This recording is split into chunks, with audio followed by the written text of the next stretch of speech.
All right, it is 1:10, and we will jump right back into things, and we're going to go forward with the proposed 2019 application timeline. We discussed this yesterday, and understand we have something to look at. So it's going to be up here, or do you have handouts, or just? It's there, just and it's also on eBoard.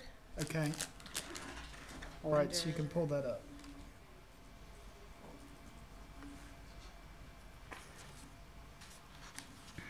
So while you're pulling that up, I'll go ahead and get started. So as you know, we brought this before you yesterday for your consideration.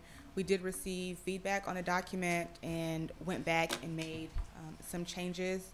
And so one of the things that we did was collapse the timelines. So if you'll look at the document now, we do specifically tell applicants that they may begin to request access to the Epicenter submission portal on June 3rd when the application opens, so that they know they don't have to wait until the July 29th deadline for acceleration or the August 26th deadline for the traditional or standard timeline.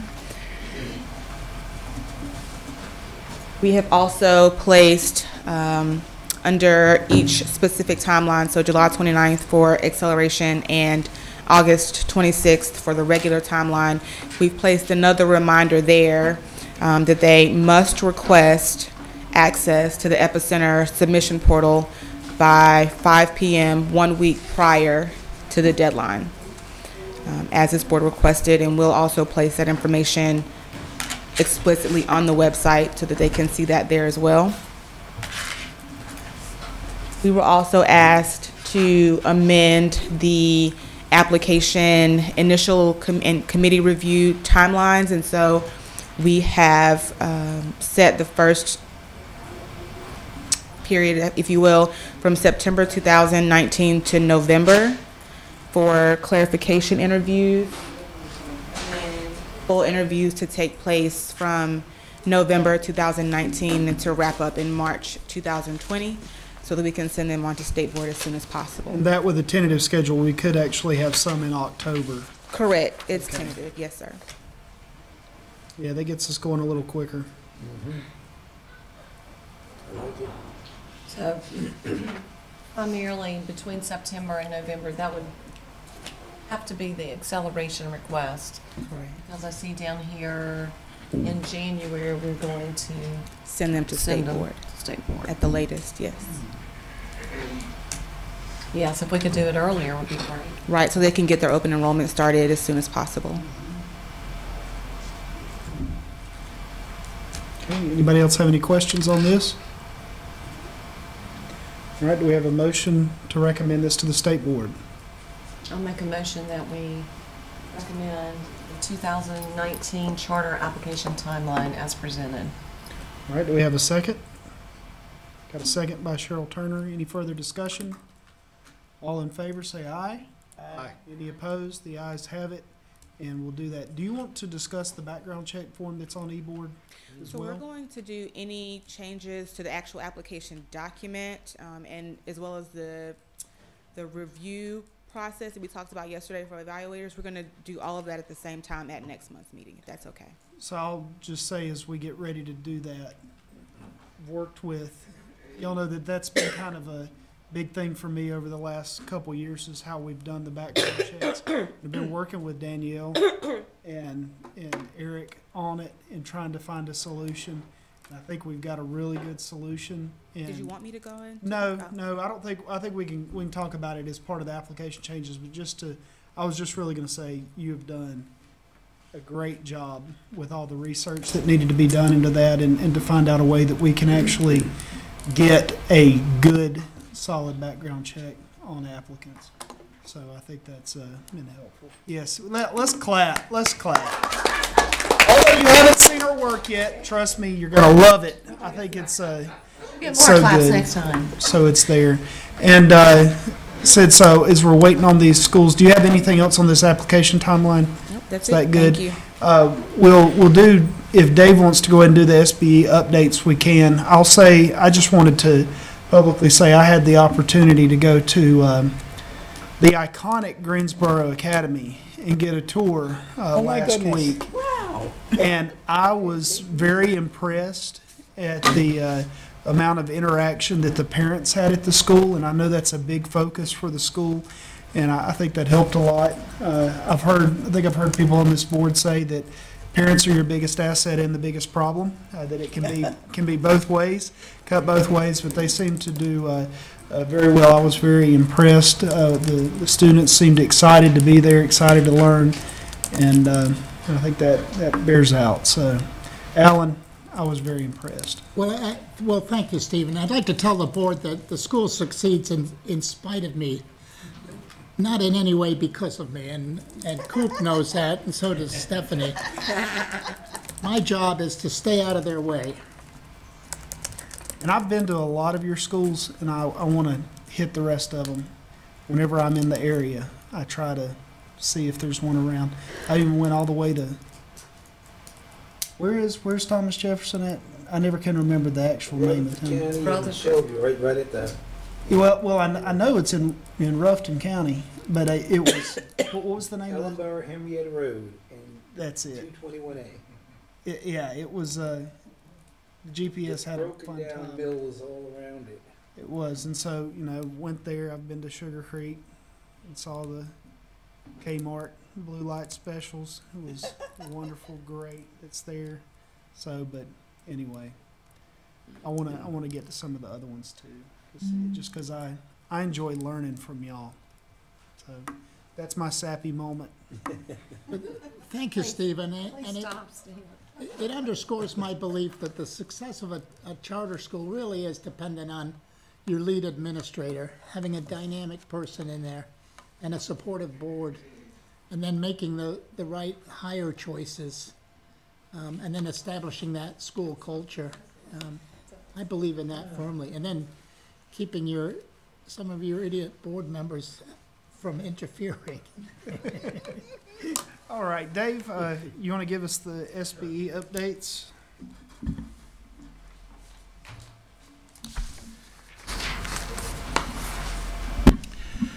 Okay, as far as the State Board of Education updates, they did approve the CSP grant timeline application that you recommended. They did approve the charter school enrollment increases. They did approve the charter school annual report with 2 dissenting votes. They approved the enrollment articulation agreements with Queens Grant and Matthew Charter, with Hope Charter and Pave, with Kaleidoscope, with Sterling and Casa, and with Eno River and Expedition. They discussed the charter school renewal recommendations. And they also discussed the Discovery Charter's request to temporarily relocate. And they'll vote on both those items next meeting. Coop and her team has been through quite a few renewal visits. They've been to Preeminent, Henderson Collegiate, Rocky Mount Prep, Northeast Academy of Aerospace, Winterville Charter, Charlotte Lab, Queen City STEM, and Veritas. Ashley and her team have been on several risk assessment visits. They've been to Coastal Prep, GLOW, Douglas, IDL, and when Coop was in Charlotte, I also asked her to go to Charlotte Choice, which will be coming in front of you this afternoon. And we're getting some help with the risk assessment visits with the ISD staff. 2 of their people are able to help us visit some of these schools because we have so many, and they were kind enough to offer that. I personally have been to Huntersville. I met with their citizen task force to look at opening up a charter school. It's the second time I've been to Huntersville. This task force is very serious about it, and we did a presentation. They asked a lot of questions. Went to Socrates and their blue ribbon flag raising celebration, visited Cornerstone, and several of us went to the Community School of Davidson for their Fresh Take conference. So you can see our office has been in the field quite a bit. And that's my report. All right, any questions? Dave, I understand our board was well represented at the state board meeting, that Stephen and Alex. Yes, and Alex and Stephen did a great job presenting. The statute says that CSAB chair or vice chair should make some recommendations to the state board, the ones that we feel like staff can handle some, but they did a great job, and I'm glad that they were able to present, share their views, and yeah, they did a great job. Points they made were very on point, and I think helped move the conversation. Well, thank you, Well, and I Stephen. will say, we have made it a point to fight for the recommendations of this board, even if we were voting, even if we voted the other way, that we feel like it's our job. It actually is our statutory duty whenever we do to advocate for what this board wants to do, and that's what we do. It got testy at times, more so in my presentation. Maybe I'm just more confrontational. But Was Alex, that just with the non-renewal? it was both with the non. There were a lot of questions on the non-renewal, and then we spent about half the time talking about that, and the other half the time was about the dropout schools. I think it was I was trying to help the board understand that that these two schools, they're alternative accountability. So, they would look at the rubric and they're like, well, they're underperforming. We're like, but you don't, for their academics, you don't look at that rubric. You look at what the state board approved as their accountability model, and that's what you view it on. And so that's where a lot of the discussion came up. And they wanted to talk a lot about graduation rates. And the problem is, if you use the federal government's graduation rate, these kids are already not going to count for a graduation rate by the time they get to the school. Right. They're already out of the cohort, at that point in time, and so you really can't hold that so much against them. And so I think we've been able to get some numbers now, so that when we go back next time can explain. I believe it's they've had 289 students graduate with North Carolina high school diplomas from those two schools in the years that they've been operating. So I think that's going to be helpful for the state board to understand that they are graduating students, and while it's never going to show up on a federal graduation rate thing, that's 289 students that would not have graduated. So, Which is a victory. yeah, Stephen, did the state board understand that the model is the referral model, and that there's a degree of symbiotic relationship between those schools and Charlotte Meck schools? It's not adversarial? yeah, and Chair Davis brought that up about how, Mecklenburg County was very happy to have these schools involved in their with their students. So, and they wanted to make it clear the argument was 5-year or 10-year. It wasn't renew or not renew, and so that was the question. Is I think some of them were leaning towards a 5-year renewal, while we've recommended a 10-year renewal. So, but that was that. Thank you, Dave. Okay. Just, can we take a second, since we have a second? Is the group here? No, they're not. Can you explain a little bit to the group why Alan and one of the board member voted against the charter school annual report? If I understood it correctly, their concern was there was too much comparison between traditional and charter, and not enough detailed data on subgroup breakdowns. Did I hear that right? What's your take? I think Mr. Duncan's concern was there wasn't enough information on growth data on all our subgroups. And he did share at the first meeting when we presented it, not when they voted, that he thought that painted too rosy of a picture of the charter schools.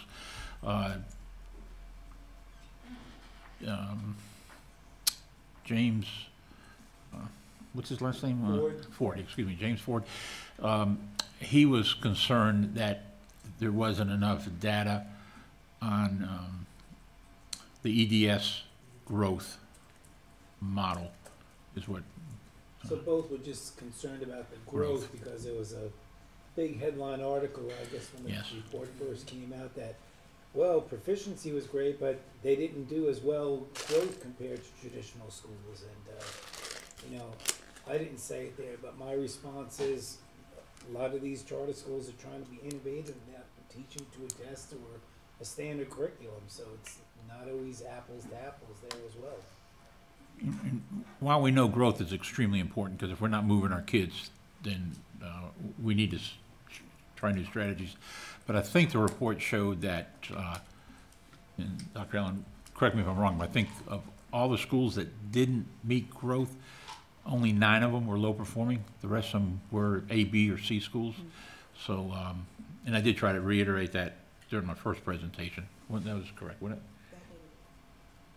I know, but I happened to look that up, Jim. So, while we need to make sure that our schools are moving the children, that the majority of the schools, well, all but 9 were not low performing. I think also when we talk about the growth, it's important to put the years that the school has been operating. And as you move forward, and I'm sure including more growth on the report next year, I mean, there's definitely some common trends in that the school's been open more than 5 years. Right.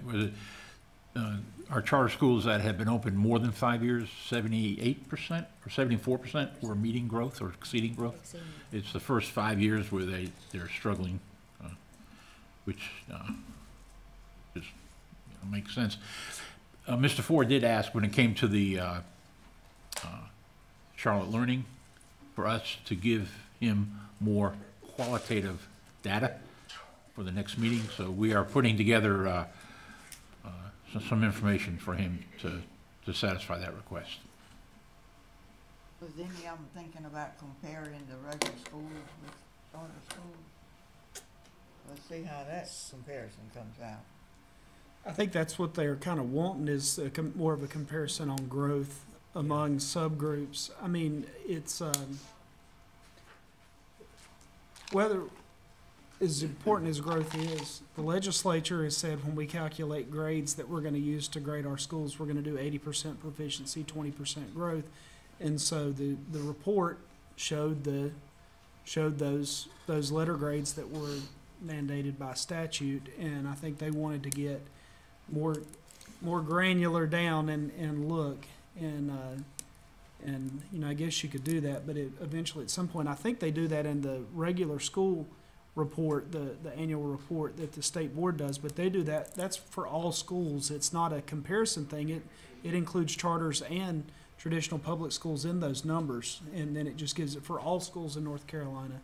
So I think they were wanting to just get a little more granular down for whatever reason.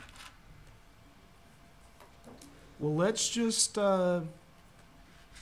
let's stand at ease. Well, can we go ahead and do the renewals? We've already done it. We did the renewals? Bradford Prep. Bradford Yeah. Prep and Yesterday. Kip we can't do. we still did don't have Bradford, but we didn't do KIP.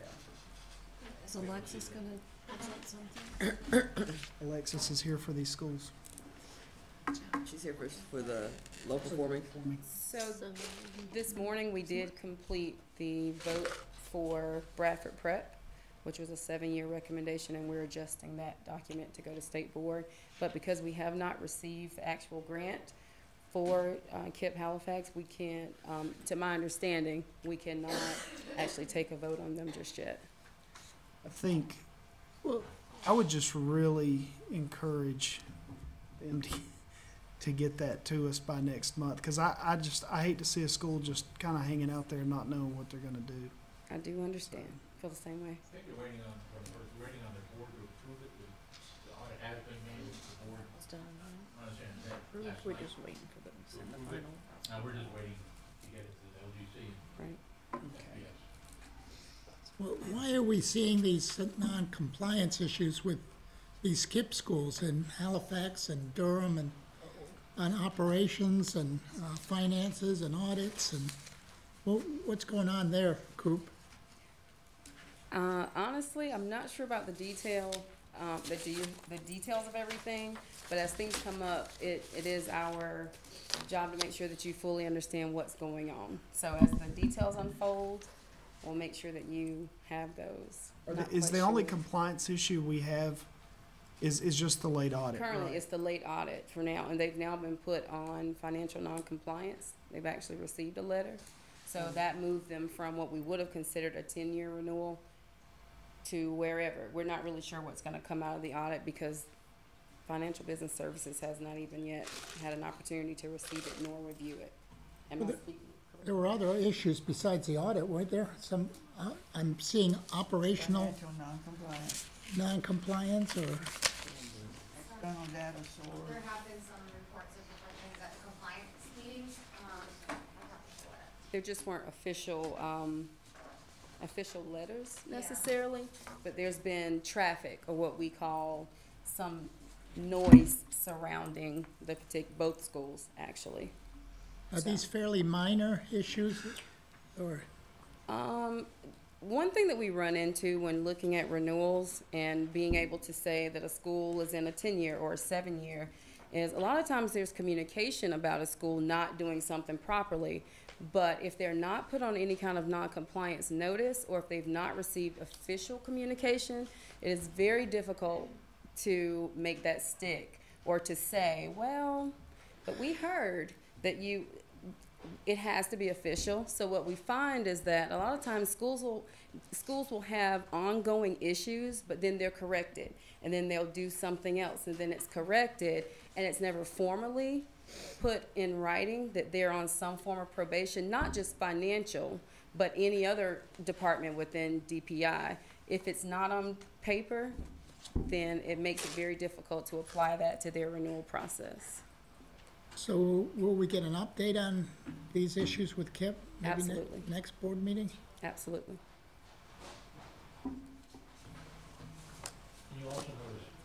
That we have quarterly compliance meetings. We've been doing that for years, but we're starting to make sure CSAB gets that report also. And that's when all the different agencies in the building get together and we talk about every charter school and if they have any issues. So we want to make sure that CSAB gets that report too. Thank you. You're welcome. All right, well, let's just stand at ease for a little while till we wait till our, Out of respect for Ms. Schaus's time here, do you have to be here for all presentations, or do you want to just give us kind of a summary of the 3 schools? You good? Okay. Okay. She likes hanging out with us, Jim. yeah, and I mean, I would like the schools to be here to hear what she has to say in case they need to Correct. tell us. So we'll just, we'll stand at ease until, Rhonda, would you if like we to have address the anybody board? from Coastal Prep, Charlotte Choice, or Charlotte Secondary, Anything to we'll say? meet with them out of order if we get them there, so. The executive director of the association, give an opportunity to address the board? You want That'd to be talk to nice. us, Rhonda?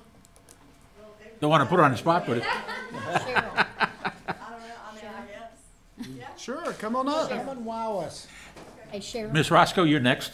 did you know Sugar Creek is a targeted school and can get money to? Tell us, at the convention, it's coming up, it's in Cherokee, right? I'll be glad to. Tell us, Yeah, I'm at these meetings as much as y'all are. I know you see Should we me put our sitting money back on there. black or red? I don't know. Okay, so, well, thank you. I didn't expect this, but thank you. We'll just let anybody come up now, Rhonda. Oh, well, okay. We delight in putting people on the spot. Well, okay.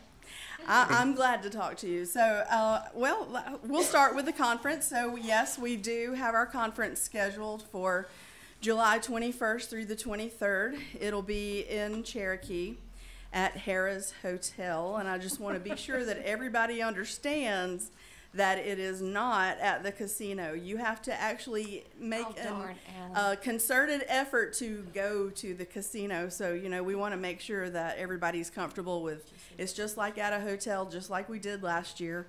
We're excited about that. The theme is Reaching New Heights. And we're working on getting our breakouts. We have our call for proposals out right now. So if any of you have any faculty or staff who have special expertise who you feel like that would be great to share with other charter schools across the state, then I would encourage you to have them submit a presentation proposal. And we're working on getting our keynote speakers. I am pleased to say, though, that backed by popular demand, we'll have Alex Kajatani. And Alex spoke last year on the second day of the conference, and he is the 2009 California Teacher of the Year, and he's also known as the Rappin' Math Teacher. And he was very entertaining, but he just has such a positive spirit. I really appreciate that about him. And lots of teachers especially came up to him afterwards and appreciated the remarks that he gave. Yeah, I mean, you all know that the legislative session is, gearing up in high speed, and the association does have a lobbying team, although some people don't think we do. We do. We have a lobbying team, and the reason I wasn't here this morning is actually because I met with legislators over in the legislative office building just to talk to them about the concerns we have. We have a charter school advocacy day scheduled for March 19th. We have our permit, so you all are invited.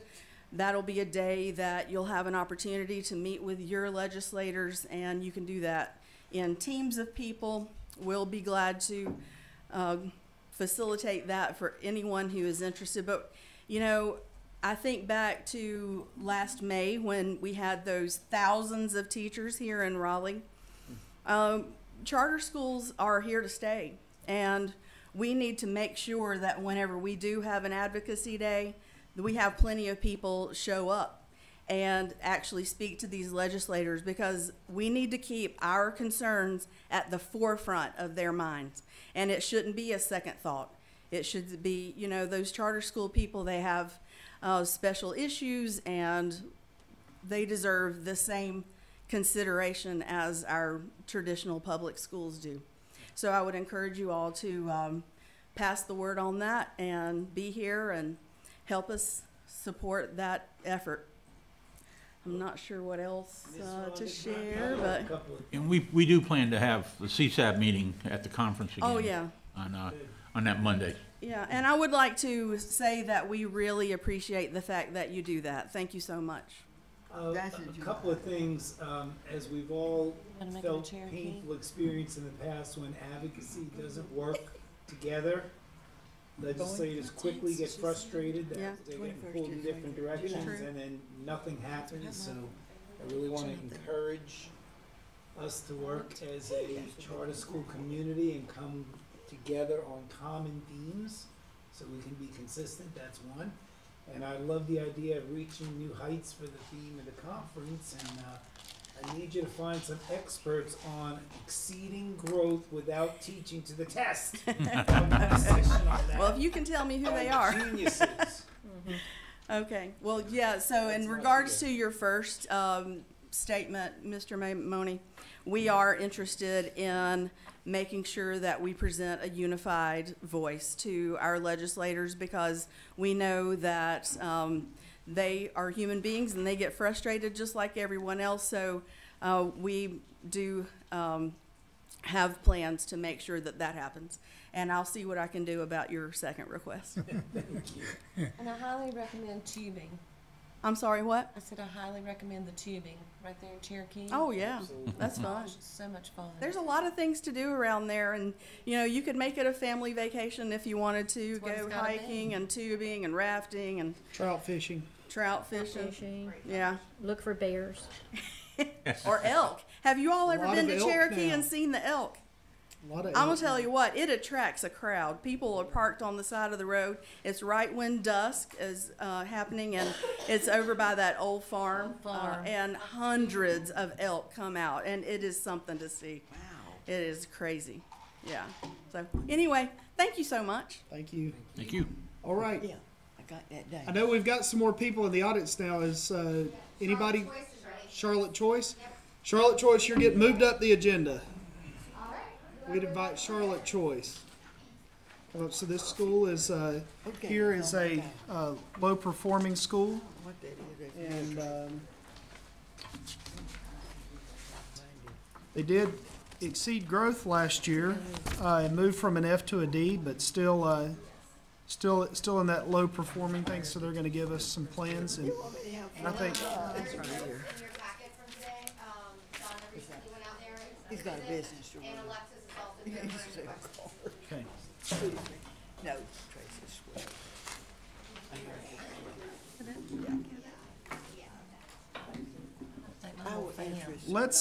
Let's start off with this, if you don't mind. Alexis, could you just give us a quick breakdown on Charlotte Choice as far as the financial issues? Just so that we're aware.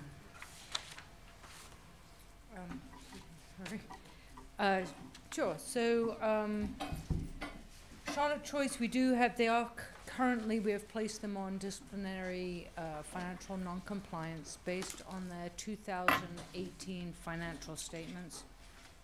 They currently, this year, have exhausted their state funds, so they will not receive any additional state funding, and I think that was really, that is not a recent thing. It may have been in December or January that they depleted those resources. They do have some federal funds remaining that are restricted to use, so they cannot be used, and it appears about $100,000 left in federal. I don't have the data on their local funds right now for this current year, but looking at their status as of June 30th, 2018, there is a going concern consideration in their financial statement audit. There's an unassigned governmental fund balance deficit, and one of the significant things that and you've heard me say this before, we look at this student enrollment and the stability of the school, and they have had a significant decrease in their student membership, which obviously is directly proportional to the funding they receive. In 2017, it was at 295. It was 204 in 2018, and they are down now to 104. So it is a significant decline in that regard. So they've lost 100 students off their 20-day ADM now? They're funded this year, yes, compared to, we always look at funded ADM, yes. So they're So their 20-day for this year was 104, Correct. down from 342 in 16-17? So 204 in 2018. Okay. And 295 the year before that. Okay, and the 104 is what? And then they actually in 2016 were at 335. Okay, so how many students do they have right now? Do you know that? And that may be a better question for them. Just under 100.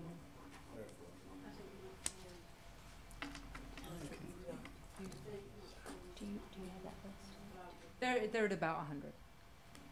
About at 100. 100 students. Okay. Based on month 4, we just pulled the latest data that we had. What are they currently at, Alexis? At 100 students, 100. give or take 1 or 2. Okay, thank you, Alexis. Okay. Oh, I thought you were done. Well, yeah, no, there are just other items within that audit from last year. They did have they have a cash issue as well with an overdraft in that. And then some loans payable. There were directors and board members that were providing loans to the school, so their liabilities are not have been increased related to short-term needs. So that is the status of the school. Right. Thank you. All right, we'll hear from the school now. Good afternoon. Hi. Hey there. We're going to go ahead and get started with the presentation.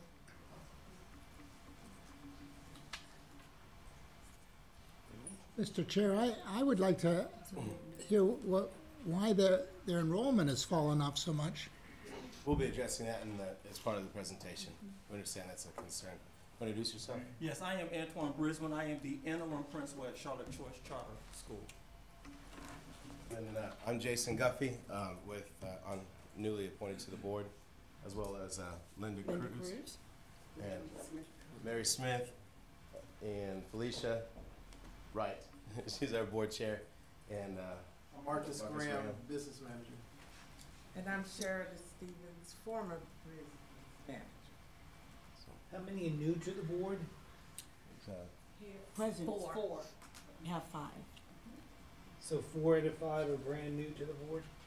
5 or Have 5 5 new board members. Oh, 5 new. And what's your total board numbers? We have a total of 5 board members, 4 brand new. Yeah, 4 brand new. 5. 4 out of 5 are brand new. Sorry, Joe. Correct. But 3 have previous history with the school from back when we had over 300 students. So we'll be addressing that as part of the presentation also.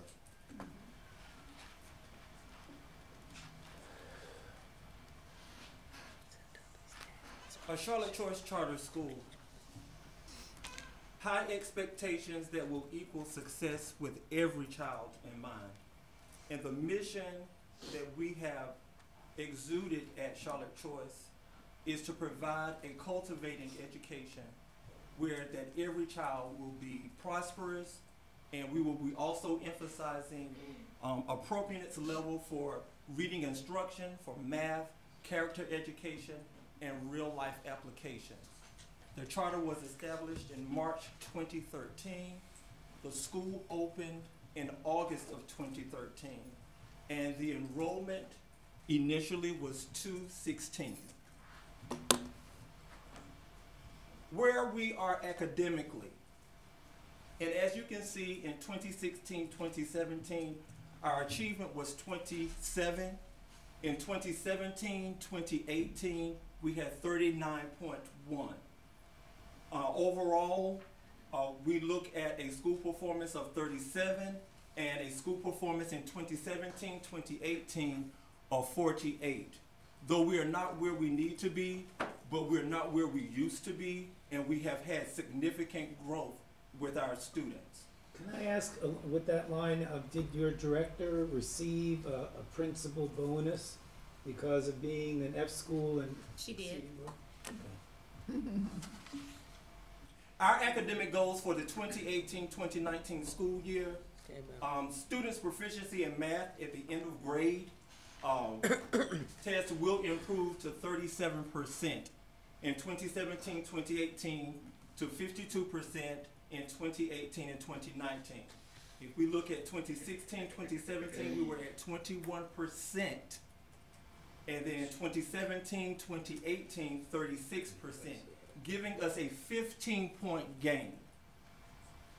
Student proficiency in reading at the end of grade tests will improve from 41% in 2017-2018 to 51% in 2018-2019. And what we wanted to do was make certain that the goals would be smart and that they could be attainable and that they could be addressed. And so in 2016-2017, we had 31%. In 2017-2018, 41%, giving us a significant growth of 10-point gain. Our attendance rate at the end of last year was 92.3, and our goal is to have 95% of our students in attendance. Professional development goal, as the interim principal, I have established research-based professional development for all of our staff members. Our staff members meet almost every single day, but typically on Wednesdays, where we do have our PLCs, where we actually talk about what students are doing and having those threaded conversations and meeting those individual needs and looking at the data to see how we can best move our children forward. And so when we look at our data, we just don't come to the tables about where our students are, but where we need to actually take them. And that's one of the goals that I have instilled within our faculty at Charlotte Choice. And then also with the governance of our board, our board members are very, very visible in the school. They're making certain that we're held accountable, making certain that children are doing what they're supposed to do. I, as the interim principal, is doing what he is supposed to do to ensure the overall success for our children. And our academic strategies, the curriculum that we're using is Journeys. curriculum for grades K through 5 reading.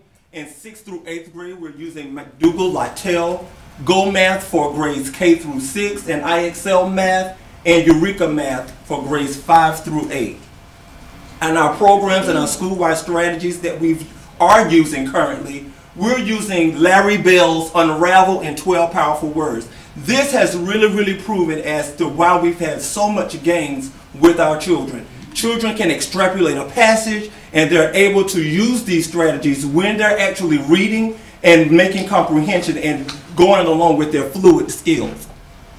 Reading 3D for our K3 arena has proven accuracy. I've established a PUSH Saturday Academy, which stands for Providing Ultimate Student Help. We're going to have it moving from March 9th consecutively through May 18th. And we're going to be looking at the MAP data results, and those students who have an RT or RTI that's below 220, we're going to make certain that they are going to be required to come to this Saturday PUSH Academy. One thing that I have designed within the instructional schedule, we've included PUSH in the master schedule, and what happens is this. We have our special area teachers who actually reinforce what the content area teachers are doing. So in the master schedule, we have our grades 5 through 8 who are actually getting reinforcement skills, where as upon what the content area teacher is actually doing. So we're still getting that most bang for our buck.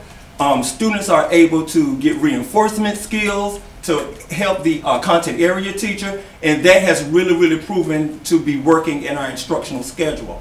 And in our K3 arena, we're using our flexible grouping, which is called our Scholars Program.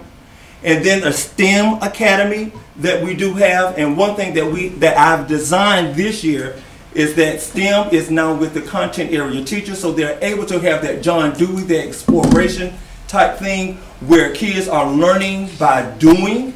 They're actually doing problem-based learning, and they're making certain that they are having the wherewithal to maneuver throughout the materials. And also curriculum night. Our first curriculum night will be February 27th.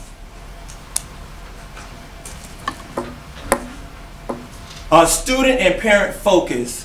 We have established a holistic approach to our families, and it's very critical to me to have well-deserving parents who have shown themselves approved.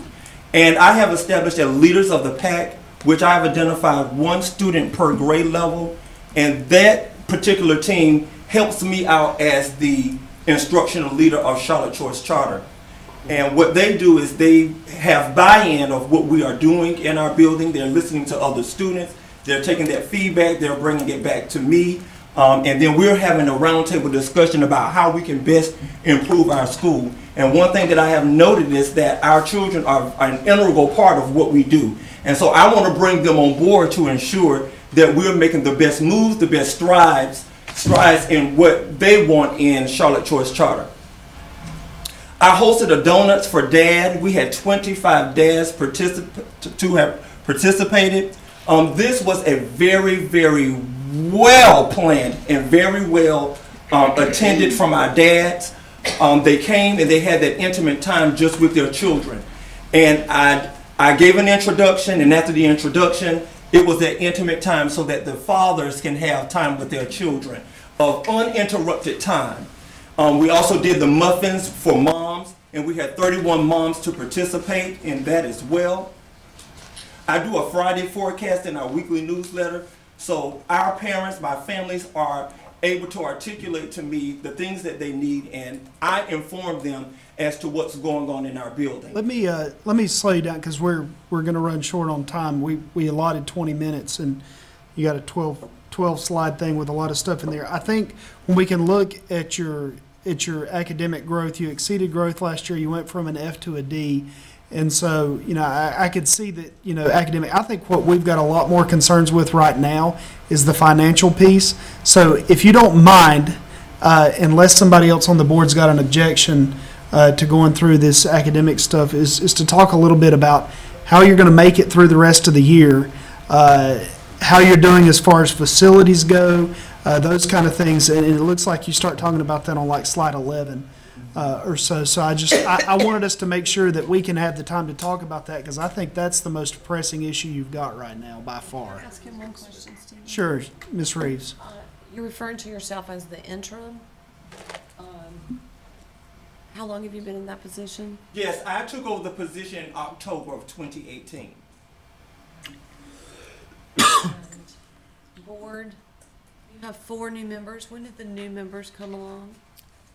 We came in about 2 weeks ago, January the 25th. Oh, so you're baby brand new. We are baby brand new, so that's why we're kind of So, looking around trying and to I'm assuming you address these understand questions. you understand the significance of this financial Yes, ma'am. situation. To the point. Why did Yes, you lose ma'am. over half, you lost over half your students since the school year started? What happened? Yes, sir. And we're very, very concerned, and this is one of the reasons why several of our founding board members have returned. I am actually the founder of the school, and so I left the board several years ago. And because we are concerned, we have some returning board members, and so I think perhaps maybe Felicia or Mr. Graham can better explain the dip in the enrollment. If you all would share with what happened with enrollment, they would be in a better position. We are obviously assessing the situation, and we're digging into the finances, and we're collaborating with current staffing and current board members. We still have one current board member, and so we're digging into the information to determine what it is that needs to happen to turn the enrollment around and increase our enrollment. And in addition to that, so that we can be sure that we do not have a deficit at the end of the year. So I'm going to have maybe Felicia, she can share with us the enrollment and what happened with enrollment. Hello. So 2 years ago prior, we changed from one location to the next. So we lost some parents and scholars when we moved to the new facility. And a lot of them stayed because we were still in hopes of moving from where we are currently to a new facility, which is, it's being built by the ACD that organization. They're building it for us. So a lot of the parents are concerned about the area that we were in, and because there's some opportunities there. But since then we've gotten a new landlord, and they've kind of cleaned up the community around where we are. So a lot of the parents feel more secure now, as last year it was kind of touch and go. And that building has been under new construction and new leadership, and so they've cleaned up that area. So a lot of the parents that we have now, they understand and they see the improvement around the school, and they see the improvement within the school, and they're willing to invest in us so we can continue to finish out this year and next year in hope of going into the new facility in the 2020 school year. So American Charter Development's going to give y'all money. Is that what you're saying? They're going to underwrite the deficit, and what we're well aware after looking at the spreadsheets that I believe that it has been reported about $457,000 of a deficit.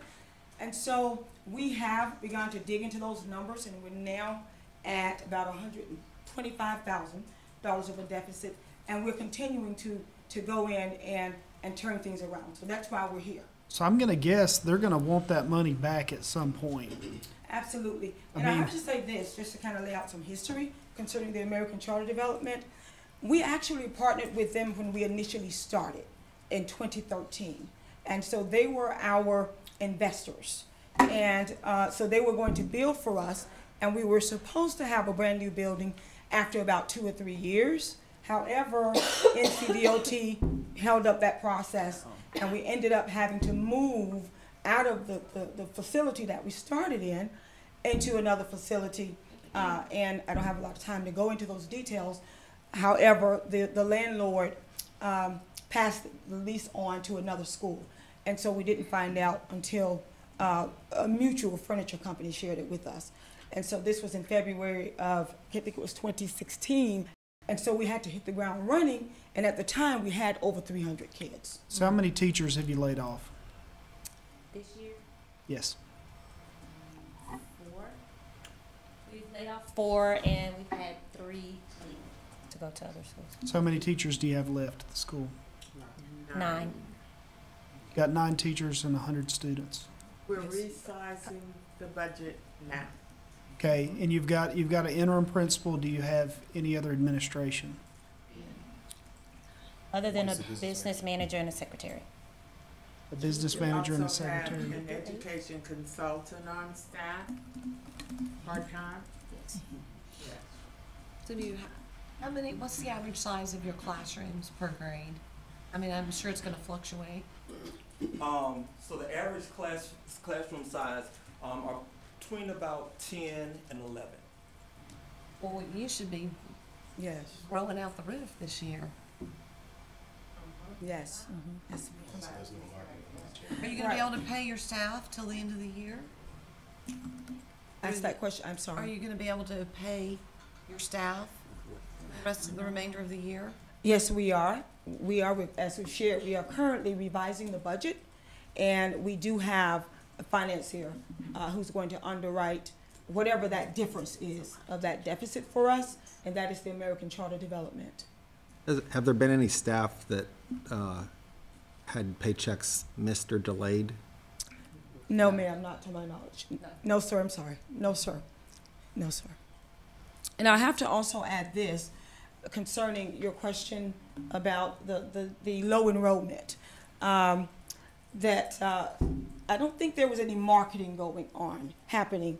At least that is what we have discovered since we've met with, some of the current staff. There was no marketing, I believe, for a period of about maybe 2 years. Is it 2 years? There was no marketing, and we all know that. I mean, I in can this understand business, that you in have to between years, but what I'm still trying to grasp is there's usually something big has to happen for you to start the school year with 204 students, and then we're in February now. 2 years ago it was 204. We started this year with 104. Oh, Okay, Yeah. 218, they started with 204. 219, they started with 104. And you said that's because of a move. So the school's moved 3 times? Yeah, the They've school been- moved Facilities? one time, twice actually. But you're gonna move again, not this coming year, but the next? That's correct. And how far will that facility be? It's about 5 minutes around the corner. So We have it's- property there. So you're not, so potentially you could retain all those students. Absolutely. All right, I'm assuming you've opened up the enrollment application for Yes, ma'am, we have. 1920. What are you getting on that? February the 18th is our open enrollment application window. And we have developed a marketing plan, and on next week, we're going to begin marketing over the radio, several radio stations. We are going to be putting out drop mail to about 15,000 homes in the area. And in addition to that, we're going to hand feed grassroots. We're going to go out and pass out flyers, knock on the doors, and we're very confident that we're going to get that number up. I was one of the starting board members, and we clearly understand what needs to happen to get those numbers up. And so we're falling back on some of the strategies that we used when we started out in 2013. The apartment complex to which have not been marketed yet, where the new location has 2-3 subdivisions with over 450 homes each going in. So we're in a good location, just hasn't been tapped, and then we're moving to an even better location. So it just takes people doing work. so what can be your max ADM next year? 130. 130, I believe. 130, isn't it? 135. I mean, 30%. It's 30% over 104, right? So you're still 130. still. you're still a third of what your max enrollment was 3 years ago. Sure. Can they do 30 or 20? The plan, Just 20. It's 20 because they're continually performing. 20%? So now, if they exceed growth, well, no, it's going to be too late by then because they'll already have to put that number in. Well, we do have the local ADM, and so of course we're able to, get funding, for every kid that we pull in, and that certainly is our plan, is to enroll as many kids as we possibly can. So you're to still get that number. enrolling now if someone was to come to the school? Yes, ma'am, we are. Excuse me, I've got a question. You said you're a founding board member? Yes, sir. And the school came online in 2013? 2013. Yes, sir. Where have you been? I was a founding board member of Greensboro Academy since 1999. I've been there 20 years. What, for the stability and continuity of the school, why would you have left? Well, there was some turbulence within the board, and I left. And to be honest with you, at that point I was pretty burned out with starting the school, and then with much of the turbulence, on the board, I needed a break. I needed to take a break. I clearly understand now that I probably should have stayed on board, but I did need a rest break, and then of course, dealing with some of the turbulence. Are there any current or pending legal issues that the board is facing, the school is facing? No, sir. No, sir. And so the money being spent right now to pay the bills is coming from American Charter Development. And local funding, we have local ADM funding. That's going to sustain you through the end of the year. So what's the What's the local version? what's the charter development money? You, correct me if I'm wrong, but you said that ACD is providing you some funds. What are those funds being used for right now? Right now, nothing. The current funding that we have, we should be able to fund through the end of February into the 1st of March, and then that's when their funding will kick in to finish. So as Mr. Walker put, I'm assuming they're not in the business of just giving away money. I'm assuming that's more of a sense of a loan. It is a loan. Is yes, that sir. loan being wrapped back into the lease of the new facility? Yes. Yes, sir. Yes, sir. And I might add that we have a partnership or relationship with the American Charter Development. We actually started out with them, and the goal was to build. They were building a facility for us, and so they are still with us at this point. We pull them, back in so that we can continue that process. Does anyone on the board have an affiliation with that organization? No, sir. Oh, Taft. Okay. Is there anybody So say that again. Yeah, Taft Morley. So he's on the board. He's on your board. He's on the board. Yes. He's Sir. also, what's his role with ACD? He is the son of the founder of the American Charter Development, and he is on the board. We just voted him on last night. I mean, is there there a like a conflict of interest there? formal loan agreement that you have with ACD? I mean, what's the interest rate on it? I guess anytime is okay, because I mean, just anytime you're talking about borrowing money to meet operating expenses and not for capital purposes, it really, I mean, a lot of red flags go up, and that's, I mean, I'm worried about y'all, and I want you to make it financially because you're exceeding growth, and you seem like you're starting to make the right things academically, but the problem is I know most teachers don't do it for the money, but they got to get paid, and that's the problem I'm just seeing is you just got a lot of red flags, and you're in a really, really rough financial situation right now, and you're talking about building a building and going into a brand new building in 2020, and I don't know. I'm kind of at a loss because I don't know what to do. But we do believe that we have confidence that we can turn it around. And currently, our largest expenses, obviously, is payroll, which we've done, quite a bit of cutting there. And our plans is to cut more there because we only have 100 kids.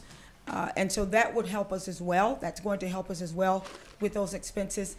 And we're not likely to need a lot of financial support from the American Charter Development.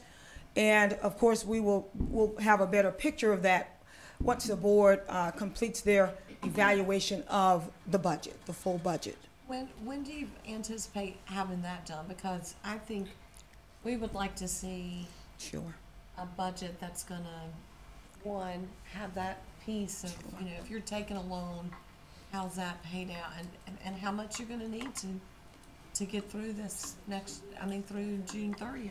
In about 2 weeks, the board convenes again on the 25th of February, and we will have a better number at that point concerning where we will be. But we're certainly not planning to end the year with a deficit at all. When we started the school, that first 3 years or so, we actually had excellent audits. Our audits were great, and our finances were great. After year 2, we actually had almost $500,000 of a surplus. And so we're confident that we're going to be able to turn it around if you'll give us a chance to do that, and we can have a revised budget for you in 2 weeks. Where did that $500,000 surplus It was go? 350,000. Where's the fund balance? Where did your fund balance go?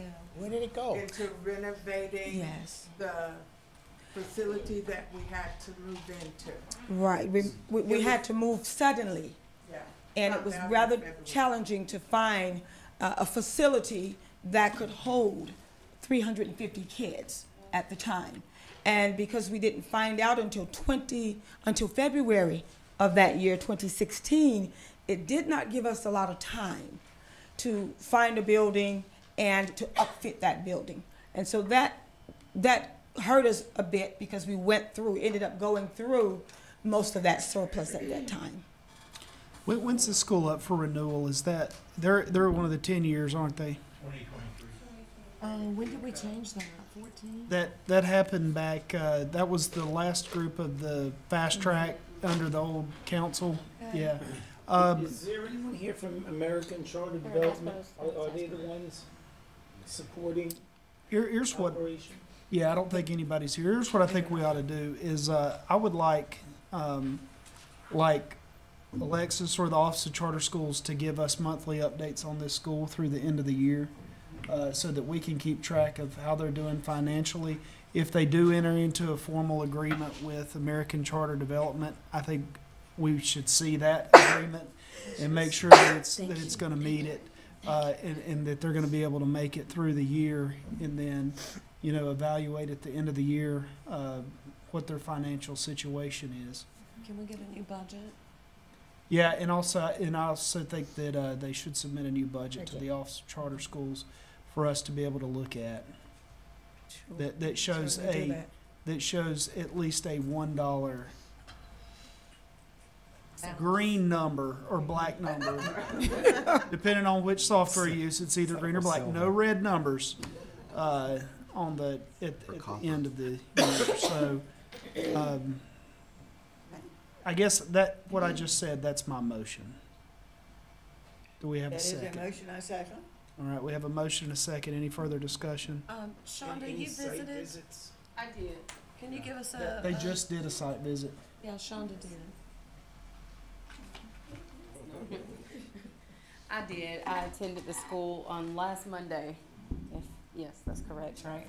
And it honestly, we sat at the table and they were very transparent, very open in the conversation. I asked a lot of questions and they didn't hesitate to answer those. And so I pretty much put everything in the report that we discussed as far as even how they're going to do their lottery and the enrollment period. Everything is there.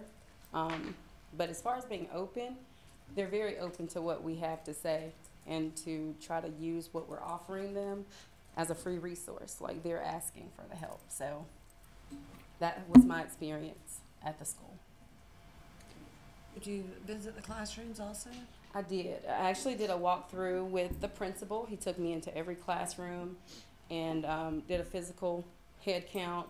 And he and I even had a discussion kind of on the side about, rigor and just having discussions about what the classroom is going to look like moving forward. So the ideas are there, but getting students in the seats is going to be crucial. It's going to be really, really important to do that if he's going to be able to, fill the program that they have lined up looks great, but they have to have students to actually make that go forward and to see that growth. Yeah. Okay. So we have a motion and a second. Any further discussion or debate? All right, all in favor, aye. Any opposed? The ayes have it. And so we'll be getting updates, and if we see anything that makes us think we need to talk to you again, we'll let you know. Thank you. Thank you so much. Thank you so much. Thank Get it straight, because We will do that. academically you're on the right track. Yeah. We will do that. Financially, We'd like to see you're some others there. getting rough. You're in a, So- in a good location Yeah. for growth. I mean, so much. Thank you. Okay. Next we have Coastal Prep.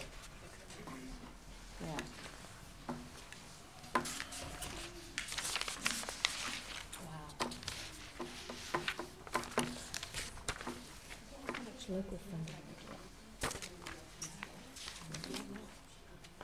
Okay.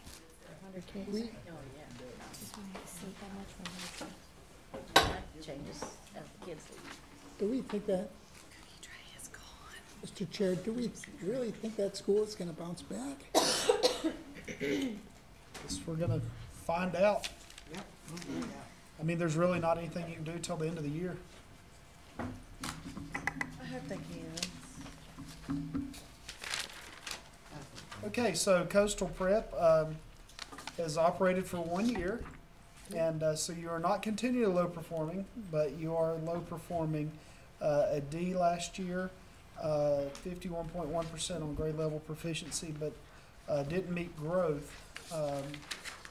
So we'll hear from you about how you plan to increase your academic thing. There's no financial issues with Coastal Prep, Alexis, right? Absolutely None at not. all. Okay. All right. We'll Hi hear there. from you. Good afternoon. I'm Jamie Getz. I'm the current head of school at Coastal Preparatory Academy, and I brought with me today 2 board members and also our director of academics, and she is going to walk you through the presentation. I have Crystal Shilatani from the board of directors, Dan Mizek from the board of directors, and Dr. Tanya Watson, who is our director of academics. She's going to walk you through our slideshow presentation.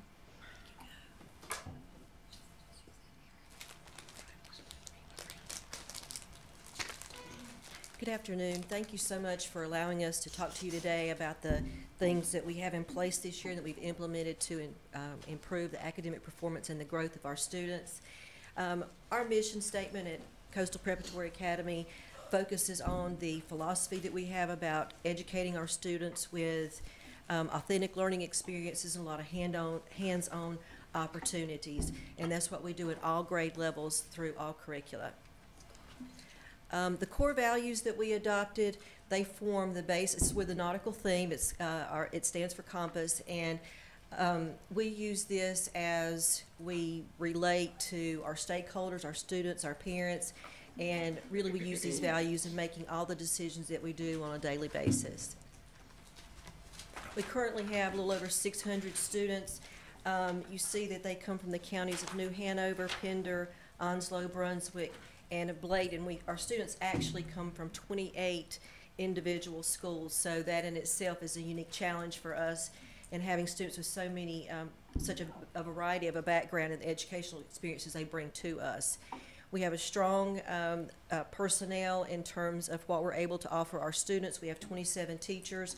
I won't read the entire list, but we do have EC teachers, EC coordinator. We have a lot of elective teachers, student support person. We have a nurse, an SRO, so we feel like that we are really strong in being able to provide the needs for our the needs that our students have in our school.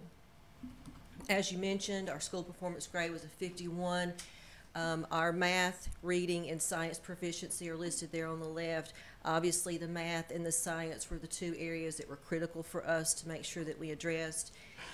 Our performance then was a 51 and our growth was a 10. So we knew at the very beginning of the school year that we had some things that we needed to work on, not only just performance, but also with the growth of our students. At the beginning of the school year, we sat down and worked through a school improvement plan. It had 3 goal areas, but the goal that focuses on academics is this one, to develop and enhance quality instruction programs to improve academic performance for all of our students. And we chose to focus on 3 main areas. The first one is math. The second one is English language arts proficiency. And the third is progress monitoring. And I'll talk to you just about these 3 just briefly. Our math proficiency, you can see as we work across the bar graphs, the blue is our school performance, our proficiency compared to the state. And our 6th grade was above the state, but the other ones were significantly below. And as a total school, we were below the state. We were 45.5 and the state was 56. So the objective that specifically relates to this is to increase our proficiency to 60%. With our baseline being 45.5, we know that 60% is quite a ways to go, but we feel strongly with the things that we've implemented this year that 60% is definitely attainable. We analyze, we give MAP tests, we do the NWA MAP formative assessments 3 times a year. And so using that data as well as our goal summaries from last year's EOG scores, we were able to pinpoint the weaknesses that we saw for each grade level in math so that we could focus on that. And with this being, or last year being our first year, we obviously don't have historical data to look at that most schools would if they had been in existence for a while. So when we're looking at the weaknesses, we really don't know if that is a grade level curriculum gap that we need to address or if it's a cohort of students that are carrying with them a deficiency. So in our unique case, we have to really examine both of those and take those into consideration. How was your mid-year, end of year in math compared to the fall? Did students meet their benchmarks? You know, the percentage that met their benchmarks? I do not know right off the top of my head the percentage of students that met the projected growth. Right. I don't know that percentage right off the top of my head. I know that we track that. We have a data room, and I'll just go ahead and talk about it now since you mentioned it, but we have a data room where each child's picture and name is on a card. We have it for math and for reading, and all of their data is on that card, so you can literally walk in and see 620 kids. Well, you'd see that twice, 1,240 cards on the wall with their pictures, and so we're constantly moving those students in a continuum of below grade level, at grade level, or above grade level. That's based on MAP scores, of course. It's based on EOG scores. We have other assessments that teachers use, and it's a tool for teachers, not for me, not for Ms. Getz necessarily. It's for our teachers to use as part of our progress monitoring. So we're constantly moving the students up and down through the continuum. But we do look at that, and we have already finished our winter testing. So for math, a couple things we wanted to do. When our students came to our school at the beginning of the year, last year, we had new students and a new faculty, which of course, anytime you have a new school, there's challenges. But we also use Singapore math and core knowledge. So for most of our teachers, they had never taught either of those, and our students had never used either one of those. So we do think that to a certain degree that was a growing time for us last year, and feel much better. We felt better at the beginning of the year to implement those. We had an intensive 2-day Singapore math training and for our teachers before school started, and so we felt like that was very important for them to have that and to have those tools that they can use in their math classrooms. I won't really read through all of these. We do have several things I wanted to point out. One is the use of grouping and rotations for our math instruction. So we have whole class instruction, but then we do use assessments that we're using in the classroom, and MAP is one of those because it will give us the specific goal areas students need to work on, and we use that information as we're grouping students to work through those skills that they're maybe deficient in, and also for our high flyers who are not being held back while the others catch up, that they're able to go on and do some enrichment and acceleration in math. We do have, we hired a math tutor who has now become a teacher, so we're hiring another math tutor, so we're excited about that. I've mentioned to you the data room and using formative assessments. The formative assessments, some of them that I have created this year, are standards-based, so that everything that we're doing, we're constantly monitoring child by child what standards they've mastered in math and which ones they have not. Middle school, we just recently, last week, changed our middle school program so that our math and science classes are blocked, and our math and science teachers have both taught math and science.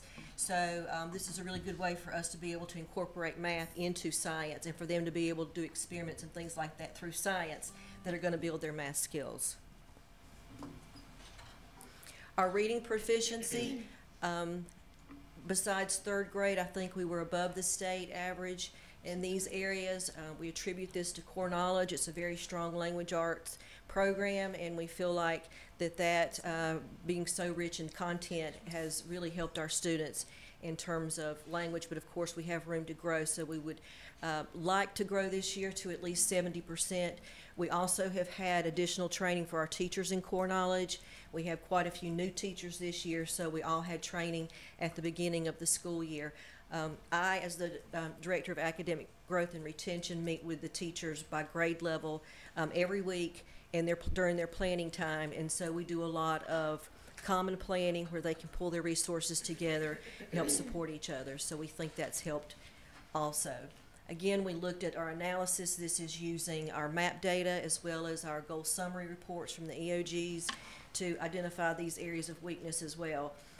We know, especially in grades 3, 4, and 5, you see that reading for information is not one of the weaknesses, and again, we know that that's attributed to our core knowledge being so strong in that area. With language, our lower grades teachers, especially K through 3, are doing their skills lessons in core knowledge by ability groups so that the students who need additional work in skills can have that, but it's allowing some of our students that come into kindergarten or first grade and can read fluently, giving them the opportunity to move on to some more difficult concepts in their skills. A lot of these are very similar to what I had for math because we're doing these things across the board. It does have listed that we hired 2 reading specialists. They have worked with our students, and they're working with 2nd through 5th grade students right now with fluency, with reading comprehension, and going back and pulling in some things from prior school years, just some basics that a lot of these children are missing that are making them have difficulty in language arts. Science, well, so what we're doing for science is, and we know that this was a contributor to our overall grade as well, is we did the same thing. We looked at what our weaknesses were last year. Our 5th grade, the individuals who taught 5th grade science last year are not teaching 5th grade science this year. We have 2 new teachers doing that. They are working together. We have pulled in a lot of resources into the curriculum to make sure that our state standards are being covered. We've pulled in UNC Wilmington and some folks from outside who could come in and provide some hands-on opportunities for our students. They dissected squid, and hearing the girls squeal was funny, but they enjoyed that. So we're also looking at the core knowledge curriculum in contrast to the state standards, so that we make sure that we're filling in those gaps and that we are making sure that all the state standards are covered. The last objective that we put into our school improvement plan is the one that I think is probably going to be the most meaningful for us, and that is utilize progress monitoring throughout our school. And there's several things that we've done in order to reach that goal. We hired a student support specialist. She and I are working on MTSS throughout the building. She has trained teachers on MTSS, has created progress monitoring tool online that the teachers use. It's a Google Doc, a Google Sheet, and where the data is put in. We are also using Easy CBM, if you're familiar with that, for some of our data tracking. And every student in our building who is performing below grade level is on an MTSS Tier 2 or Tier 3. So a lot of work has gone into that this year and pulling that together, but we feel like being able to constantly monitor where students are at any given time and move those up and down the continuum in terms of the degree of interventions and support that we're providing for them is going to be the biggest difference maker for us this year.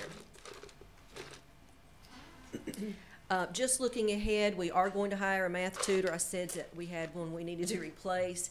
And Ms. Getz and I have talked about several things to do, and in coordination with the teachers, about things to get kids excited about math.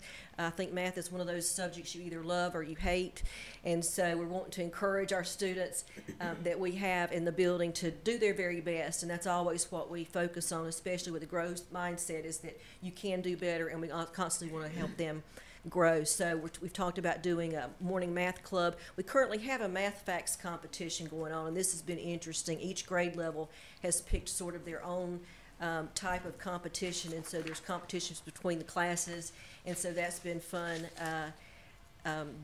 Since Christmas they've been doing that, and of course for lower grades, math facts means addition facts, but for the upper grades it's multiplication.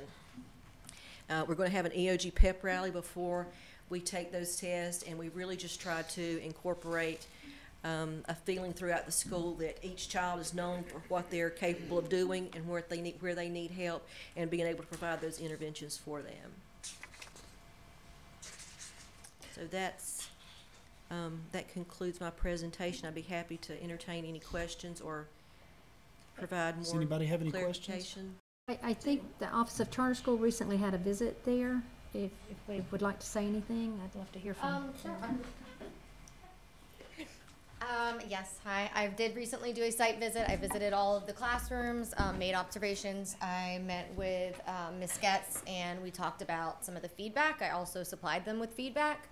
Some of my observations and I guess feedback in terms of improvement would be really kind of narrowing in on what they're doing curriculum-wise, because they do have the core knowledge sequence, and trying to align that with North Carolina course of study, and then also their project-based learning. So I felt like they're doing a lot and trying to make sure that those are integrated and meshing well, so that students are getting like a rigorous course of study.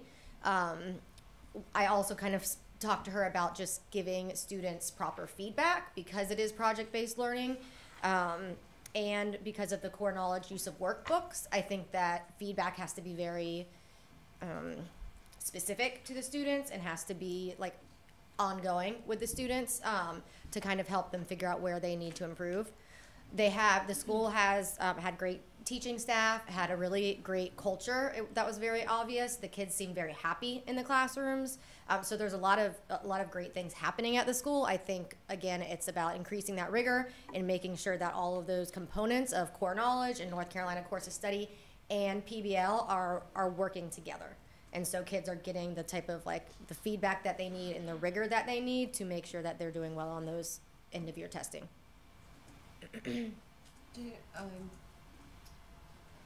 I'm sorry, I forgot your name. It's okay, Tanya. Tanya. Are you guys using the NC check-ins this year, or the test bank items? We have not used NC check-ins this year. We're planning to do that next year. We've talked about having that resource for the benchmarks. Those are a good formative assessment. Right. I think that would be great for us to use. We do have the use of SchoolNet to be able to pull banks of questions, and I've used that some when a teacher has gone over a certain standard. Then they just let me know, and I don't mind doing it for them, and I make them an assessment or either help them make their own. So I like that. That's directly correlated to the end of grade. Yes. We have to teach a test. So.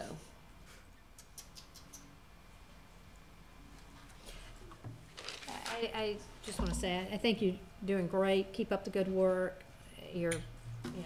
I saw your head shaking every time Ashley was saying something like that. Yeah. It is a challenge. I think this is a great example, though, of a school, the first year, getting,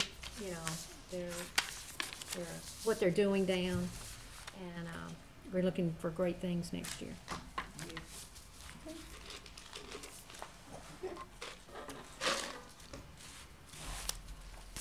Anything else? All right, well, thank you for coming in.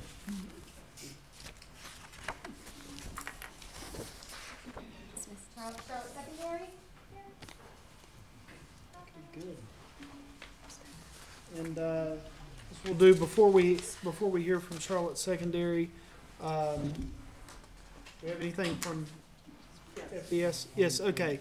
So we're gonna hear from FBS first, just on financial issues, and then we'll move on into your presentation. So.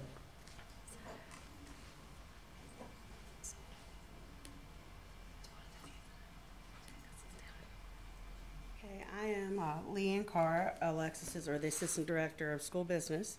Alexis had to go to a budget meeting, So she left me with notes to discuss Charlotte Secondary. In relation to their audits, we do not have any current financial concerns related to their financial position.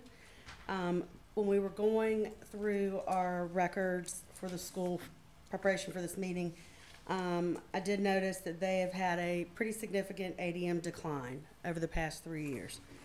And they can answer to this, but the 2016 ADM was 481, 17 was 393, 18 was 374, and 2019 month 1 was 286, and month 4, which we had pulled today, was 288.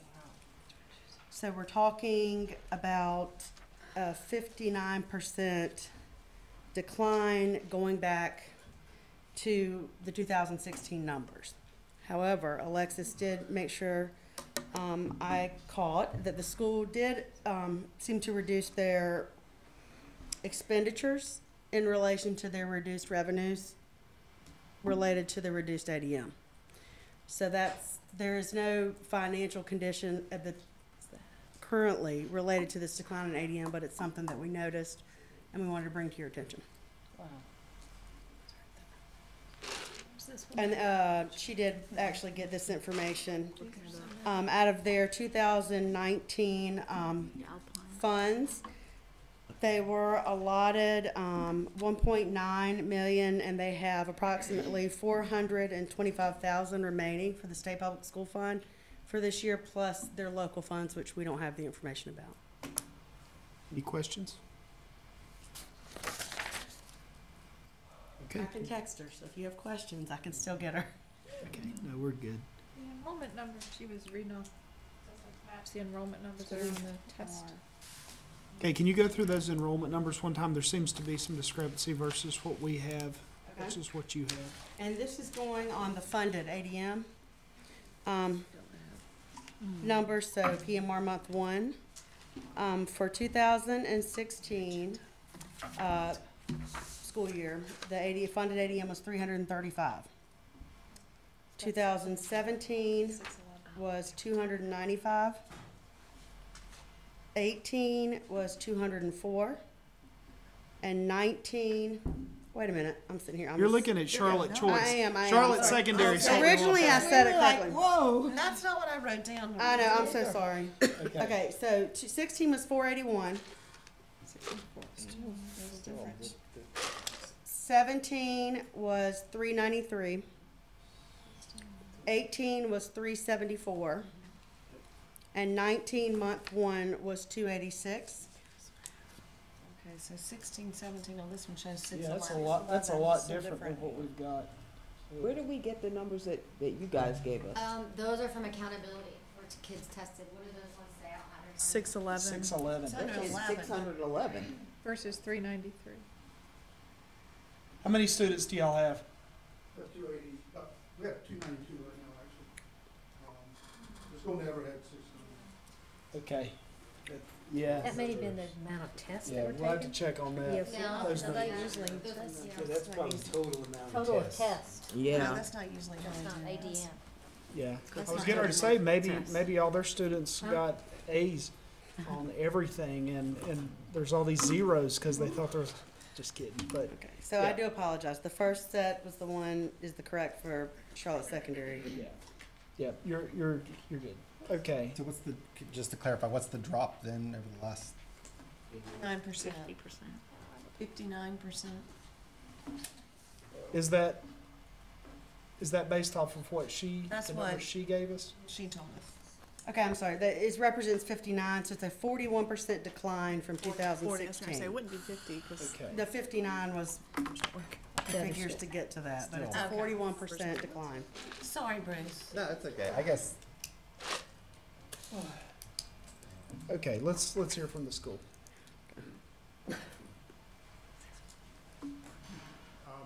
I invited my academic dean and a board member, and the dean was fighting the flu. The board member has 2 children with the flu, so you're stuck with me, and I apologize for that. Thanks for having me today.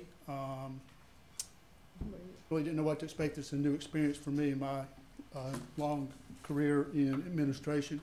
I feel like the scene in It's a Wonderful Life in the board meeting when they're trying to say, if for no other reason, we have to keep the place open for.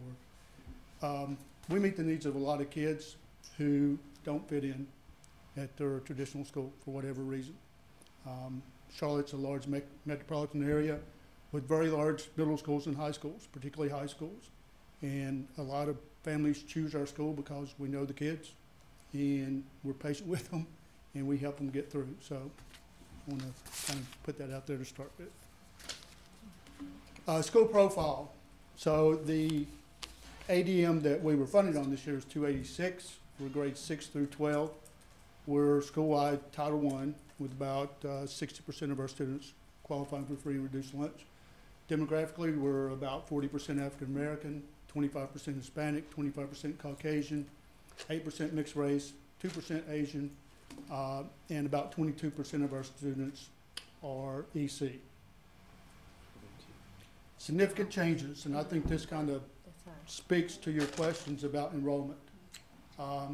In 2013-14, the school decided to add high school grades. The school was founded in 2007 as a 6-8 school, and the school did well as a 6-8 school for several years. You'll notice 2013-14 is about the same time as the effect of the lifting of the cap came about. So a lot of competition that wasn't there before. At the same time, with the influx of high school students, there was a decrease in the percentage of students enrolling who were proficient when they enrolled.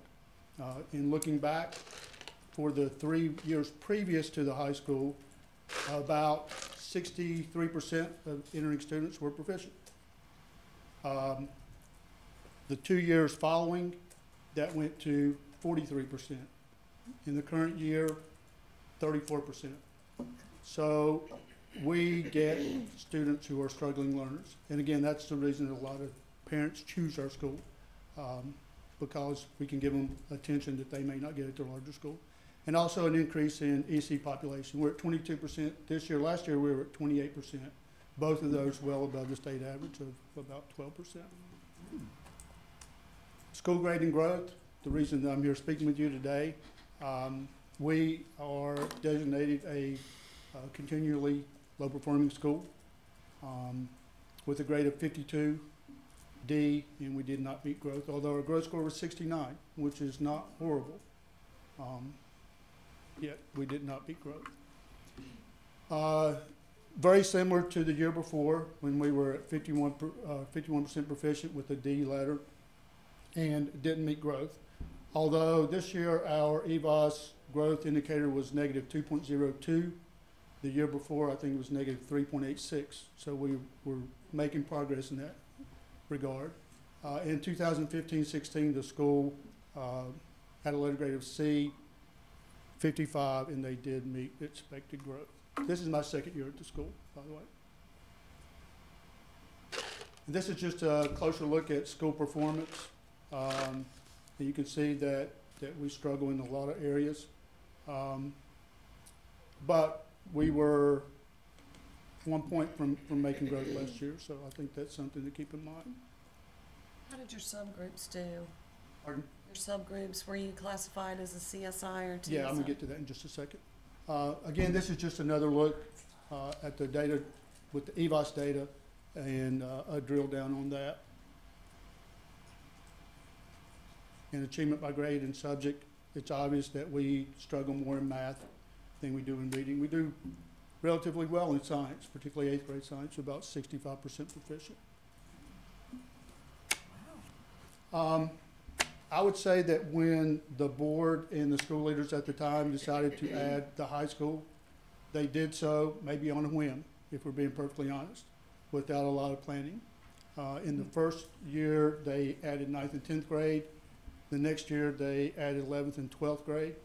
And the school has struggled since. When we're talking about decrease in enrollment. My philosophy is, as a charter school, we're as much in the customer service business as we are in education in some ways. And if we don't provide a good product and a good experience, people are going to vote with their feet. And I think that's what has happened. But that's not all that's happened. I think our school is victim to white flight, again, if we're being honest. Our demographics has changed significantly since the high school grades were added. And the face of the high school looks very different than what the middle school looked like before they added the high school. And again, in Charlotte, in the metropolitan Charlotte area, you have a lot of choices with traditional schools, the magnet programs, private schools, and many, many more charter schools than 5 years ago. When we look at the ACT, it's very obvious that about 70% of the students taking the test are African American. They struggle as a group, only about 37 on the composite with math and reading, compared to our white students, about 76, yet they only make up 12 students who took the test. Based on our data and historical challenges, our school improvement goals for this year is to move to a letter grade of C with a grade of 55 or higher. And we didn't try to do a stretch goal to 60 or something like that. Again, I believe that we have to produce a product that is more desirable for the public, and a letter grade of C of 55 I think will help us do that. Achieve expected growth in all academic areas and all subgroups. Increase the four-year cohort graduation rate to 83% or higher. We looked at that really closely. Last year, we had 52 seniors who started the year. We graduated 52 seniors.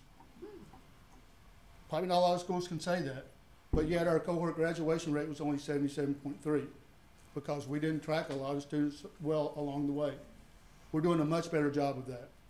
And so we feel like this year, with the students we still can't account for, that we can make 83%, which would be a significant increase for us. And then increase the AC composite to 60 or higher. You asked about our federal designation. We have 3 groups that did not meet growth, and that's economically disadvantaged, multiracial, and students with disability. And we have the federal designation as targeted support with additional targeted support. Again, looking at the numbers, it's obvious that we struggle more in math than we do in reading.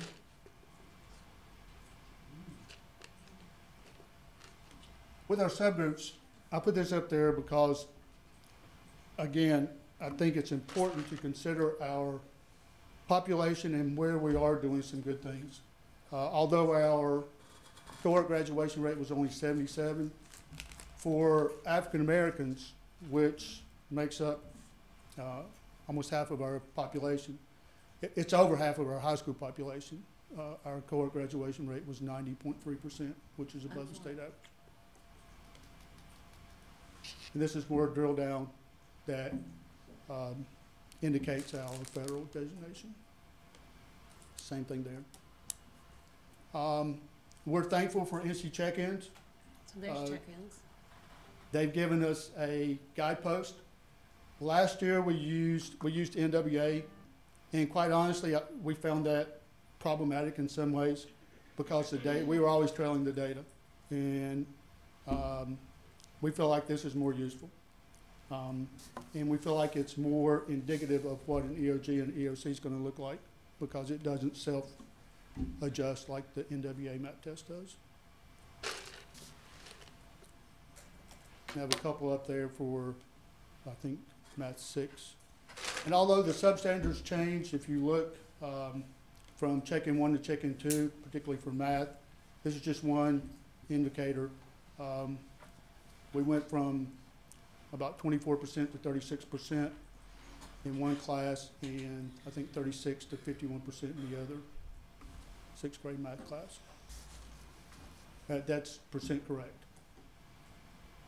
We're also using data trackers to group our students based on readiness and proficiency on the NC check-in. We use this to group students during the day, but also for before and after school tutoring. This is a more identified version of that with progress from the first to the second check-in. And of course, communicating with parents, the results of the check-ins, and then the tutoring that follows. We use Mastery Connect for benchmark testing every 3 weeks. Get some really good data from that, and again, we're able to group students by mastery and to differentiate and provide interventions, part of our MTSS. This is a whole group.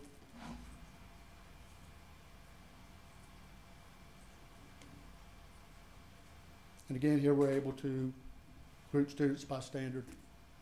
Is Mastery Connect aligned with our standards? Beg your pardon? Is Mastery Connect aligned with the standards? It's really tight in the middle school grades, not as tight in the high school grades. And so we've actually, for high school math, we use the SchoolNet.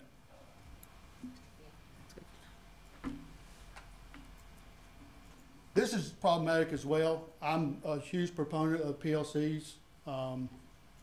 PLCs are difficult at our school because we're so small, and rarely do we have 2 teachers teaching the same subject. So they're able to do grade span PLCs in subject areas, but not in light subjects because they don't teach the same subjects, and that's a challenge.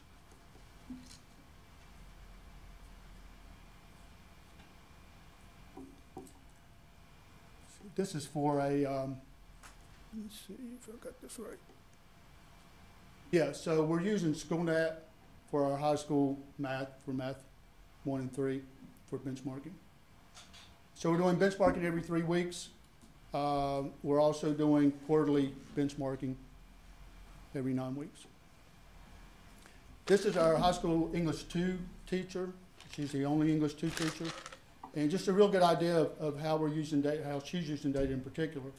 She does benchmarks every 3 weeks. She also does daily check-ins every day that she uses the electronic clicker devices to record the responses and then to track progress that way. And then her quarterly benchmark data. So she takes released EOCs and puts them into Mastery Connect. Oh. And that's kind of how she triangulates her data. We found too that for our EC students, that what we're doing generally for everyone else is not getting to the real needs. As you know, most IEP goals are not written at grade level because they don't perform at grade level. So when we give them grade level assessments, it's not really getting at the issues with them. So we started using AIMSweb this year to look at individual EC goals and to track, to monitor progress for EC students. Extra time and support, I mentioned tutoring. 4 days a week before school, we have tutoring, and 3 days a week after school, we have tutoring. And all that's based on our data from our assessments. Teachers track interventions in their tutoring groups. We've made a lot more use of our school messenger system this year for communicating with parents. Our high school students in math classes, we try to get them more engaged by doing tutorial videos for the students that are at or above grade level that anyone can access, providing online resources for parents. About 25% of our students are Hispanic, and of that 25%, about 20% of those are ESL to a level that they need services. So we're really, really trying to be more accommodating for those families. And probably at least 50% of their parents are Spanish speakers. We're trying to front load families by providing them information ahead of time. This is a Math 1 class that's got all the upcoming lessons and assignments. And then for our graduation, we've started using Edgenuity, an online program some of you are probably familiar with. Started using that last year. Really have had good benefits from that. What was happening in the past, kids were sitting in Math 1 and English 1, 2, 3 times. And they were getting further behind and they were never going to graduate on time. And so this program has allowed us to catch them up. And in some cases, kids that were behind in credits, we found that we're able to offer first time credit for those kids, and we're catching them up as well. And also using that program at the high school to expand course offerings, particularly for electives and for honors sections, which again for us, that is really problematic because we're so small. This is probably the most important thing we've done, and it really doesn't speak to the dynamics of the schedule. I believe that the most important asset we have in education is time and how we use that time. And so we've really done an overhaul with our schedule this year. Our 6/8 schedule includes 90-minute blocks every day for math and reading. And for high school, our EOC courses, biology, Math 1, Math 3, or English 2 are year-long this year. And here's another example of after-school support in a credit recovery lab. We've hired 3 tutors this year, 2 math tutors and 1 MTSS tutor at large. 2 of them are dual language, and so we're really targeting in on those needs. We've also hired a part-time ACT coach.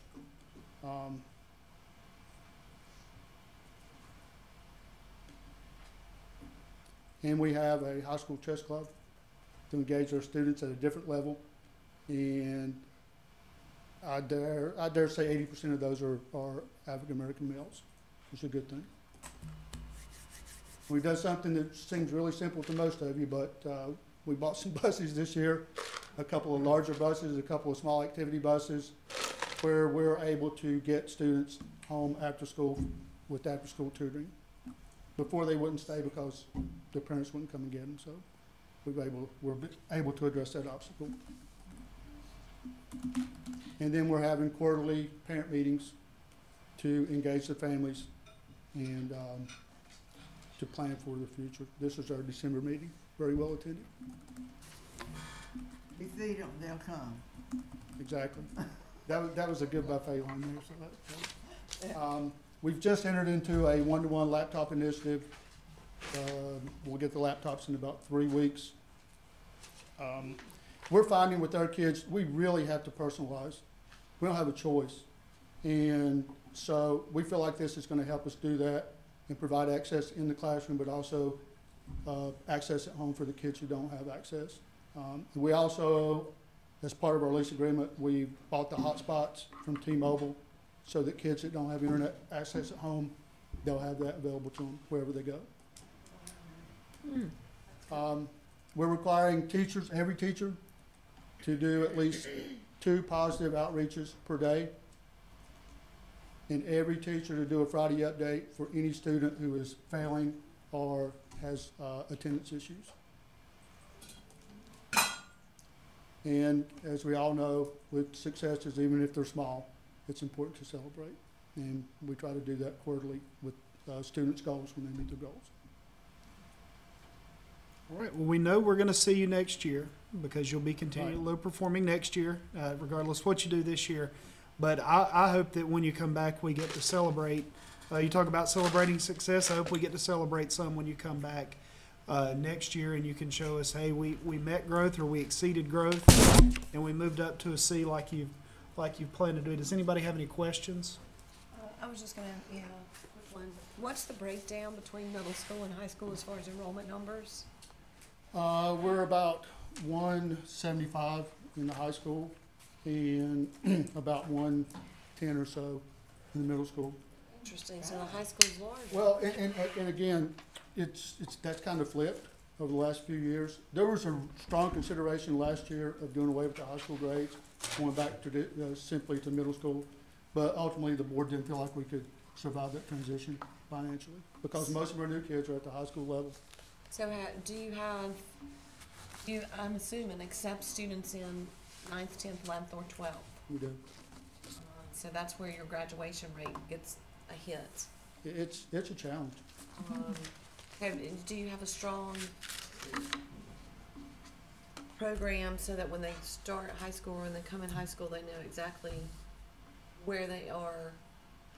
I'm assuming some of your seniors, you might have to use the 22 credit option. I mean, for your ninth graders who go forward, what's your Ours credits is for 23. graduation? We have one additional. Just one? Yeah.